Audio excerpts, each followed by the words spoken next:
Hey everyone, welcome back to our channel. Today I am going to show you how to connect a Namecheap domain to Shopify. First of all, log into your Shopify dashboard and go to settings, then click on domains, then select connect existing domain. Now enter your Namecheap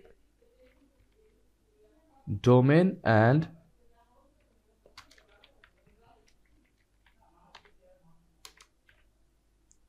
click next.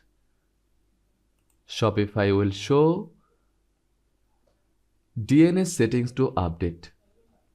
Now open Namecheap, go to domain list, click manage next to your domain. Under advanced DNS, update the A record to Shopify's IP,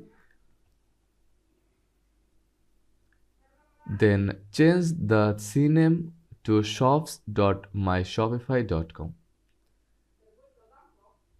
Now click save in Namecheap, then return to Shopify and click verify connection. It may take up to 48 hours to update. And that's it. If your Namecheap domain is now linked to Shopify. Like and subscribe for more Shopify tips. Thanks for watching.